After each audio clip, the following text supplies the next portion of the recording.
He had the kind of life most people only dream about.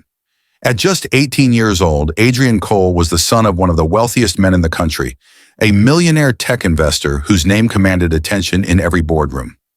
Adrian grew up in a mansion with marble staircases, private chefs, and vacations on yachts that never touched the same ocean twice. His birthdays looked like movie premieres, filled with celebrities he barely knew. From the outside, he looked untouchable, blessed, invincible. But inside, Adrian was falling apart. Behind the designer suits and expensive watches, he was failing every single class. His grades weren't just bad, they were disastrous. Teachers whispered about him in the staff room, students mocked him in silence, and even his own father no longer hid his disappointment. Adrian's arrogance only made things worse. Why should he care about tests or grades? He was a Cole. His last name alone could unlock doors others spent a lifetime knocking on, or so he thought. One evening, after yet another call from school reporting his failures, Adrian's father snapped. "You're an embarrassment," the millionaire said coldly. "If you worked for me, I'd fire you." Those words pierced deeper than Adrian let on. But the very next morning, he still strutted into school with the same swagger, as though nothing had happened, until his world began to crack. His father froze his credit cards, took away the sports car, forced him to ride the school bus like every other student. For the first time, Adrian felt stripped of the armor money had always wrapped around him. Suddenly, he wasn't untouchable anymore. He was exposed, and that's when he noticed her. In the quietest corner of the school, while students hurried past her without a glance, an older black woman pushed her mop slowly across the floor. Her uniform was faded, her shoes worn, but her presence carried something unshakable: dignity. She wasn't a teacher, not officially. To most people, she was invisible, just a janitor. But to Adrian, she was about to become the most important figure in his life. He didn't know it yet, but the wisdom she carried would tear through his arrogance, strip away his excuses, and rebuild him from the inside out. She wasn't there to clean just the floors. She was about to clean everything he thought he knew about life, about power, about himself. This was the beginning of a story Adrian never expected to live. A story that would take him from shame to transformation, from failure to a kind of success his father's millions could never buy. And it all began not with a tutor or a professor, but with a woman holding a mop who dared to whisper truths no one else had the courage to say. If you enjoyed this beginning, leave a comment below. And if you didn't, then click like anyway. It's the best way to tell us what you really think. The next few weeks were nothing short of a storm for Adrian Cole. For the first time in his privileged life, the safety net was gone. No more credit cards to swipe at designer stores. No more chauffeur waiting by the gate. Each morning, he now climbed onto the crowded school bus, slumping into a cracked leather seat while other students whispered, smirked, or snapped photos for the cruel amusement of social media. His father had stripped away every luxury, and with each missing privilege, Adrian felt more like an ordinary boy than the millionaire's son he once flaunted. It was humiliating, but even humiliation wasn't enough to make him open a book, until her voice came again. One bitter morning as Adrian dragged his feet through the side entrance, the same black woman with the mop whispered words into the empty hallway. "The only true wisdom is in knowing you know nothing." Adrian stopped in his tracks. It was a quote he had seen somewhere before, maybe on a poster, maybe in a class he'd ignored. But hearing it from her, it cut differently. "What did you just say?" he asked, trying to mask his curiosity with a smirk. The woman looked up, calm and unafraid. Her eyes carried no judgment, no fear of his name. "Nothing you're ready to understand, boy." Then she returned to scrubbing the floor, as though he didn't matter. For Adrian, it was the first time someone had dismissed him without envy or fear. That stung more than any insult. That day, his math test came back with a score of 24%. His history paper, a failing 31%. In biology, he earned a 0. Not even a pity grade this time. By the week's end, the school counselor sat him down, her tone sharp and final. "Adrian, you're not just failing. You are at the bottom of the senior class. No one can help you if you don't change," he scoffed. "I'll hire another tutor." "You already had 3. They all quit." The words lodged in his chest like glass. For once, he had nothing to fire back. That evening, as he left through the back door, hoping to avoid the laughter of classmates, he saw her again, her mop bucket beside her, the scent of disinfectant heavy in the air. She gave him a small, polite smile. "You remembered that quote," he muttered. "Strange for a janitor, isn't it?" She teased softly. "Yeah," Adrian admitted. "Weird, but it stuck with me. And I don't know why." She straightened slowly, folding her rag. "It's stranger still when a boy who's been given the world can't even pass a reading test." The remark cut deep, sharper than anything his father had ever said. Adrian's throat tightened. For the first time in years, he felt small, not from wealth or failure, but from truth. "You used to be a teacher, didn't you?" he asked carefully. Her eyes flickered with memory. "Not just a teacher, a professor." The hallway fell silent. For the first time, Adrian looked at her not as a janitor, but as someone who knew things he didn't. And with his pride stripped bare, he whispered the words that would change his life. "Then teach me, please." The next morning, Adrian Cole arrived at school before the sun had even risen. The building was wrapped in fog, the hallway silent, the kind of silence that felt like judgment. He wasn't dressed in his usual tailored jacket or polished shoes. Instead, he wore a plain hoodie, his hair unkempt, his hands shoved deep into his pockets. He wasn't there to impress anyone. He was there for her. He found her in the East Wing, polishing the floor with slow, precise circles. Her earbuds were in, some soft gospel tune humming faintly. For a moment, Adrian just stood there watching her. She looked so ordinary, yet something about her presence made the air feel heavier, important. "Hey," he said awkwardly, stepping closer. "You said you'd teach me, remember?" She paused, removed one earbud, and looked him square in the eye. "I remember, but I also said it wouldn't be easy." "I don't care," Adrian muttered, gripping the cheap notebook she'd handed him the day before like it was sacred. "I need this. I can't keep failing." For the first time, she told him her name. "Evelyn Wallace." Adrian nodded. "How long have you been working here?" 3 years, she said simply. "Before that, other schools. And before that..." She stopped, folding the rag slowly as if choosing her words. "I was a college professor, literature and philosophy." Adrian's eyes widened. "Why would you leave that for this?" Her gaze didn't falter. "Sometimes life takes everything you thought belonged to you and leaves you with nothing but what you know. And I still know how to teach." Adrian swallowed hard. For the first time in his life, he saw strength without money, without fame, without status. Strength that didn't need applause. "So, where do we start?" he asked. Evelyn studied him carefully. "We start with truth. The first lesson is this. You leave your name and your pride at the door. In here, you are not Adrian Cole, son of a millionaire. You are just a boy learning from the floor up. If you can't accept that, you walk away now." Adrian hesitated. His whole life, his last name had been his shield, his weapon. To let it go felt like stepping off a cliff.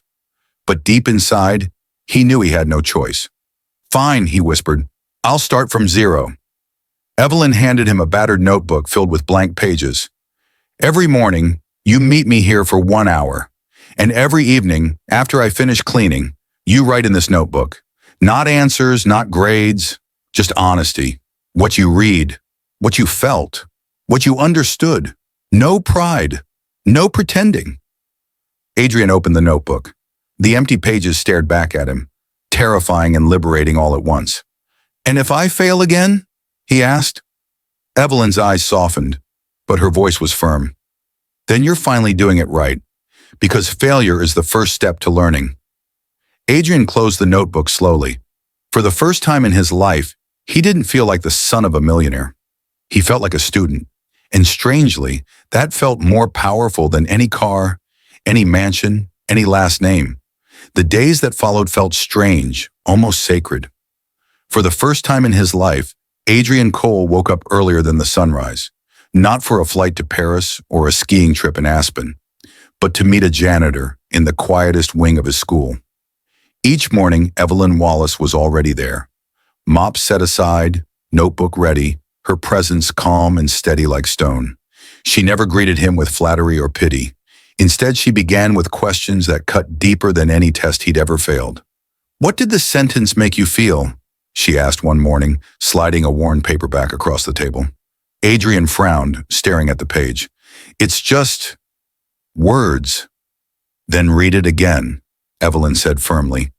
"This time listen, not with your eyes, with your chest." At first he thought she was crazy, but he tried, and something shifted. Slowly the book stopped being a chore. The sentences stopped being scribbles to memorize for a grade. They began to pull at him, at his anger, at his emptiness, at the questions he never dared ask. In the evenings after Evelyn finished cleaning, Adrian sat hunched over the battered notebook she'd given him, writing. Not essays, not homework. Thoughts, feelings, honest words about his failures, his father, his loneliness. He wrote things he had never said aloud, and Evelyn read every line. She never mocked, never dismissed, only responded with more questions. "Why do you think this hurts you? What are you hiding behind that arrogance? What does courage sound like, Adrian?" Slowly the notebook filled, not with polished answers, but with raw truth. One night while writing in the cafeteria, two boys from the football team walked by. They laughed, nudging each other. "Look at little Cole," one of them sneered. "Writing love letters to the janitor?" Adrian's jaw clenched. The old version of him would have thrown a punch or flaunted his father's money. But before he could react, Evelyn's hand landed softly on his shoulder. "You don't measure depth with a shallow ruler," she whispered. The words cut through the noise. Adrian exhaled, letting their laughter fade. For the first time, he realized power wasn't about shutting people up. It was about standing so firm in your truth that their noise couldn't shake you. But the pressure at home only grew worse. His father sent a message late one night. "Your record has been updated. One last chance. Turn things around or you lose everything. No trust fund, no apartment, no name." Adrian stared at the glowing screen in the dark. The old fear rose in his chest, but something Evelyn had said echoed louder. Failure is the first step to learning. And for the first time, he didn't feel afraid. He felt ready, ready to fail, ready to learn, ready to become someone more than a last name. By the time winter crept into the city, something in Adrian Cole had begun to shift. He no longer drifted through the marble hallways with that careless smirk everyone hated. His steps were quieter now, but more deliberate. His notebooks, once empty, were filling up with pages of reflections, scribbled questions, and rewrites that Evelyn Wallace demanded from him again and again. Teachers started noticing. The boy they once passed out of fear was suddenly raising his hand. In literature, he debated themes of silence and power. In history, he challenged the way the textbook glossed over slavery as if it were a footnote. Some teachers hesitated, unsure what to make of it. But others saw something miraculous. Adrian wasn't faking it. He was thinking. The first report card of the term came back with something no one expected. Progress. His grades were far from perfect, but they were steady.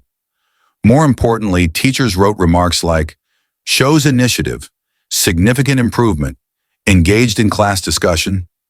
Adrian carried the folder in his hands like a fragile treasure. For the first time, he wanted to show his father, not for approval, but for truth. Charles Cole was already waiting in the counselor's office when Adrian arrived, dressed in a charcoal suit, scrolling through his phone as though the world existed only to bore him. "You're late," Charles muttered without looking up. The counselor, nervous, handed him the folder. Adrian reached for it, but Charles snatched it first. He flipped through the pages quickly, his expression unreadable. "These grades," Charles said at last. "This is what you call progress?" Adrian swallowed. I'm really trying." "With who?" Charles pressed. "The last tutor quit." Adrian froze. He didn't want to expose Evelyn. She was his secret, his safe place. But the words slipped out anyway. "Evelyn, the janitor." Silence, then Charles let out a dry laugh, sharp as glass. "You're kidding. My son being taught by someone who scrubs floors?" "She was a professor," Adrian snapped, his voice louder than he intended. "She taught me more than any of your overpriced tutors. She taught me to think. Charles stepped closer, his voice low and venomous. You're embarrassing this family, wasting time with people who have nothing to offer. She is nothing. Adrian's chest burned, but he refused to back down. She sees me. You never did. For the first time in his life, Adrian wasn't afraid of his father's silence. He welcomed it, because he knew Evelyn had given him something no money could buy, a spine. But Charles wasn't finished. His eyes turned cold as steel.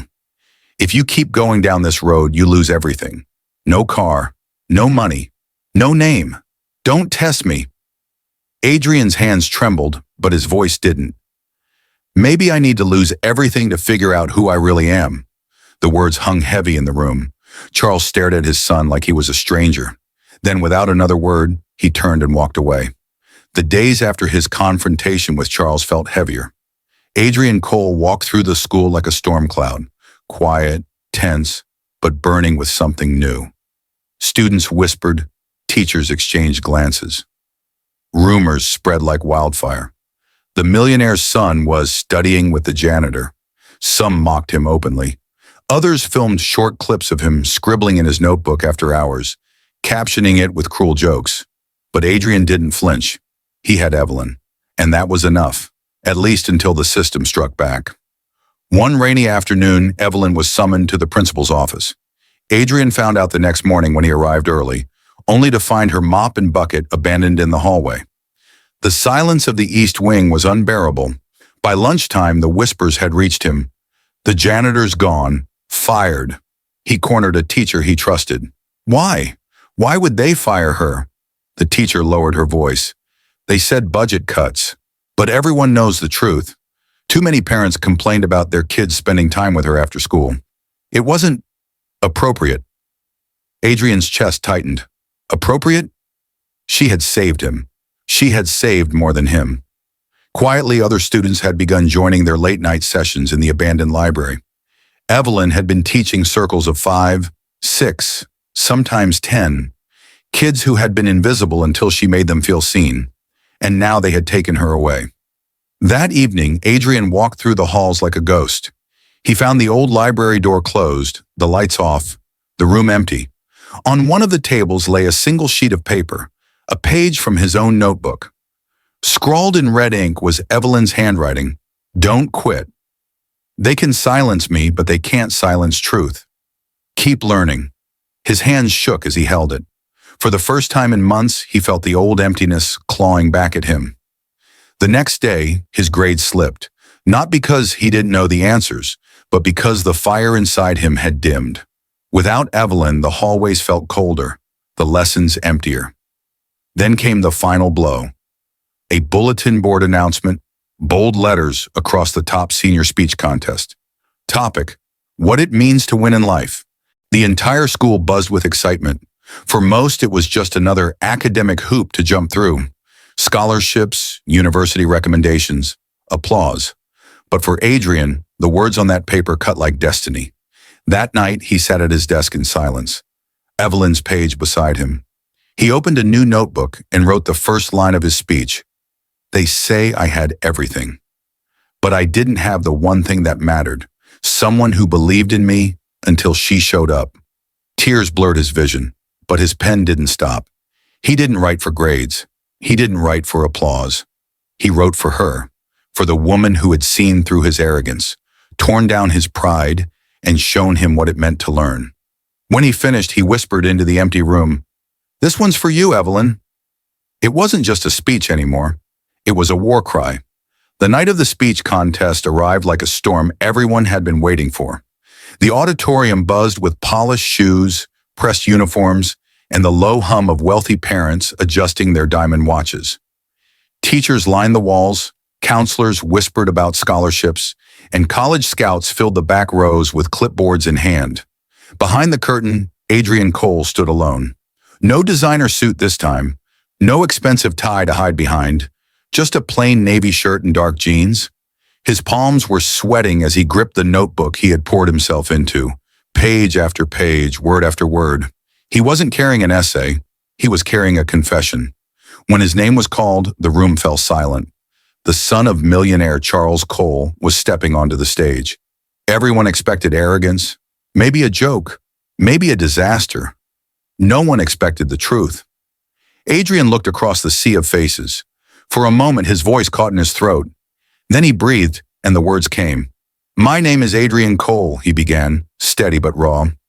"Some of you know me as the boy who wasted a golden ticket, the one who failed every class, who mocked his teachers, who thought his last name was enough. They say I had everything." He paused. The silence tightened. "But I didn't have the one thing that mattered, someone who believed in me, until she showed up."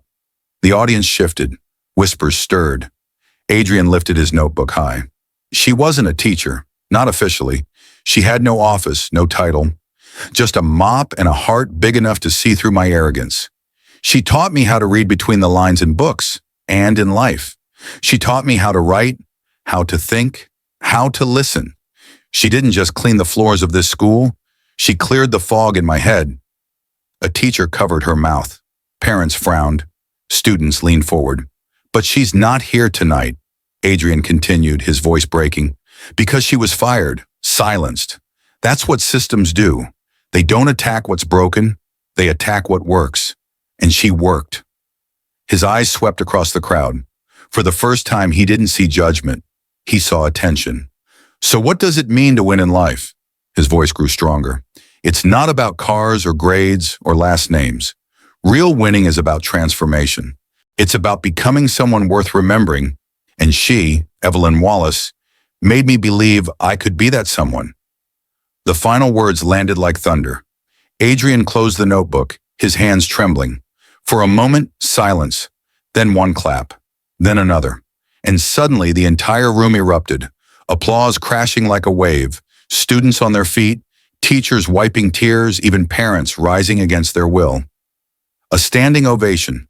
From the back row, a woman in a simple headscarf dabbed at her eyes. She smiled quietly, almost hidden. Evelyn had returned, not to speak, not to fight, but to see. Adrian's chest swelled. He wasn't just a Cole anymore. That night, he became his own name. The ovation from that night did not end in the auditorium. It spilled out into the hallways, into homes, into the digital veins of the city. By morning, clips of Adrian Cole's speech were everywhere. Millionaire's son credits janitor for saving his life. That headline spread faster than any business deal Charles Cole had ever signed. Students reposted the video with trembling captions. "This changed me." Alumni weighed in, teachers shared it, even strangers who had never set foot in the school passed it along. But the most unexpected ripple landed where no one thought it could. Evelyn Wallace's name was no longer invisible. A week later, she received her first invitation to speak at a small community college. Then another, this time at a university panel. Within months, her story was circulating through educational journals, podcasts, newspapers. The woman who once mopped hallways was suddenly being recognized as what she had always been, a teacher. And Adrian? For the first time in his life, he wasn't drowning. He was alive. His grades rose, not out of pity, but because he had learned how to fight for every sentence, every problem, every idea. His essays carried a raw fire, sometimes messy, always honest. Teachers no longer rolled their eyes when he raised his hand. They listened. When the acceptance letters came, thick envelopes with Ivy League seals, his father expected him to grab one and run. Charles Cole even prepared a press release, already dreaming of headlines. Cole Heir enters Harvard. But Adrian quietly set them aside. He chose a small liberal arts college in the heart of the city, one focused on social justice and education. When Charles confronted him, rage rippled beneath his calm exterior. "You're throwing away everything for what? Some second-rate school? Do you even understand the doors you're slamming shut?" Adrian met his father's eyes steady. "I don't want to walk through doors opened by your money. I want to build doors where none exist. That's what Evelyn taught me." Charles stared at him, baffled. For the first time, his son wasn't bending. He wasn't pleading. He wasn't scared. He was choosing. Weeks later, Adrian appeared on Evelyn's modest porch, holding an envelope. She opened the door, her cardigan wrapped around her shoulders, her eyes widening with quiet surprise. "You didn't have to come all this way," she said softly. I did, Adrian replied, handing her the envelope. Inside was his high school diploma, his college acceptance, and something else, a handwritten proposal. I want to start something, he explained. A center, a place where kids like me, kids who've been written off, can learn the way you taught me, with honesty, with depth, without shame. I want to call it the Evelyn Institute. Evelyn's hands trembled as she read the letter. Tears welled in her eyes. Why me? She whispered. Adrian's voice didn't waver. Because everything I am now started with you. She looked at him for a long time, then nodded. Only if we do it together. And just like that, a dream began to take shape. Not on the marble floors of wealth, but on the solid ground of truth. The grand opening of the Evelyn Institute didn't look like the launch of a Millionaire's project. There were no red carpets, no champagne towers, no celebrities posing for cameras. Instead, in a repurposed community center on the east side of the city, the walls smelled faintly of new paint, the floorboards creaked under eager feet, and the air buzzed with something more powerful than money. Hope. Adrian Cole stood near the entrance, his hands shaking as he greeted the first wave of students. They weren't the polished elite he once sat beside in his private school. They were kids who had been overlooked, written off, pushed aside, children from single-parent homes, teenagers balancing two part-time jobs, young people carrying scars no one bothered to see. Beside him, Evelyn Wallace walked slowly down the hallway, her hand brushing over the newly placed bookshelves, eyes shining with quiet disbelief. For 3 years, she had mopped other people's footprints. Now she was laying down paths of her own. When the ribbon was cut, there was no roar of applause, just a deep, warm cheer, the kind that comes from people who know they're standing at the beginning of something bigger than themselves. The first class gathered in what used to be a storage room, now lined with chalkboards and mismatched chairs. Evelyn picked up a piece of chalk with the same reverence she once held for her mop. "Let's begin," she said simply. And just like that, history started. In the following weeks, the Evelyn Institute became more than a center. It became a sanctuary. Kids who once dreaded homework now fought for a seat in Evelyn's circle. The library, once dusty and forgotten, echoed with voices debating Baldwin, Morrison, Hughes. Adrian managed the programs, but he never stopped being a student. Every night, he sat with a notebook, still writing, still unlearning, still rebuilding. The city began to notice. Journalists showed up, writing headlines like, "Janitor turned professor inspires, revolution in education," and "Millionaire's son chooses chalk over fortune." Awards followed, articles piled up, donations flowed in.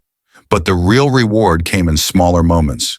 When a 12-year-old girl whispered, "This place made me feel smart for the first time." Or when a boy who once skipped every class proudly handed Evelyn his first completed essay. And yet, amid the cheers and praise, Adrian's eyes caught something unexpected at the back of the crowd during the Institute's official opening ceremony. Charles Cole. The millionaire stood apart, his gray suit sharp against the simple backdrop of the center, his posture rigid, his face unreadable. He hadn't spoken to Adrian since their last argument. He hadn't supported the project, hadn't donated a cent. Yet here he was, standing in silence, watching. After the speeches ended and the crowd dispersed, Adrian stepped outside into the cool evening air. His father was waiting, leaning against the black car that had once been Adrian's dream. "I didn't expect to cry," Charles admitted quietly, eyes still red. Adrian froze, his heart pounding. For a moment he saw not the ruthless tycoon, but a man who had built walls so high even he was trapped behind them. "I didn't expect to forgive you," Adrian replied, his voice steady but heavy. For a long moment neither moved. Then slowly father and son stepped forward, closing the distance between them. They embraced, not as heir and empire, not as judge and disappointment, but as two men finally learning what it meant to see each other. Behind them, through the glowing windows of the Institute, Evelyn taught her first official class, her chalk moving across the board with fierce grace. For once, the world had remembered her name, and Adrian knew this was only the beginning. Years passed, but the echoes of that night in the school auditorium never truly faded. Adrian Cole had grown, not into the shadow of his father's fortune, but into the light of his own purpose. The Evelyn Institute had expanded, its walls now filled with hundreds of voices once silenced by doubt. What began as a single classroom with mismatched chairs had become a movement. And now, on a stage far bigger than any he had stood on before, Adrian found himself under the bright lights of a National Education Award ceremony. The room was filled with leaders, academics, and policymakers. Cameras flashed, journalists scribbled, and across the stage his name was announced. Ladies and gentlemen, the recipient of this year's National Award for Transformative Education, Adrian Cole. He walked to the podium, not in the polished arrogance of his youth, but with the quiet confidence of a man who had been broken, rebuilt, and now stood not for himself, but for others. In his hand, he carried the same notebook Evelyn had once given him, its pages frayed, its corners bent, but its meaning eternal. He paused, scanning the audience. Then he began. They used to say I failed at everything, that I wasted a golden ticket, that I didn't deserve a future. And they were right, back then. I had money, privilege, and doors opened for me before I even knocked. But what I didn't have was the one thing that matters most, the courage to see beyond myself. The room stilled. Adrian's voice grew stronger. Greatness doesn't come from being seen. It comes from seeing others, from recognizing the people this world overlooks, the janitors, the waitresses, the kids no one believes in. The woman who saved me didn't wear a suit or hold a title. She held a mop, and yet she taught me more than every tutor money could buy. Evelyn Wallace didn't just save my grades. She saved my soul. He lifted the notebook. This, he said, voice trembling, is proof that education is not about diplomas or grades. It's about transformation. It's about unlearning arrogance, about admitting you know nothing, and about choosing to rebuild yourself into someone who lifts others. That is winning in life. For a moment, silence filled the hall. Then applause erupted, rising like a wave, echoing through the chamber. Evelyn, seated in the front row, wiped her eyes, her hands pressed together as though in prayer. Adrian smiled faintly, then delivered his final words. If you remember anything from my story, let it be this. Sometimes the greatest teachers are the ones we never expect. And sometimes the people the world ignores are the very ones who will change it. So I ask you not to measure success by the weight of your wallet, but by the depth of the lives you've touched. He stepped back from the podium, the applause roaring like thunder, not for his name, but for the truth he carried. And just like Evelyn once told him, he wasn't a Cole that night. He was simply Adrian, someone worth remembering. If this story touched you, let us know in the comments. If it didn't, press like anyway. It helps us grow. And don't forget to subscribe to the channel so you don't miss the next journey of transformation, resilience, and truth. The best stories are still to come.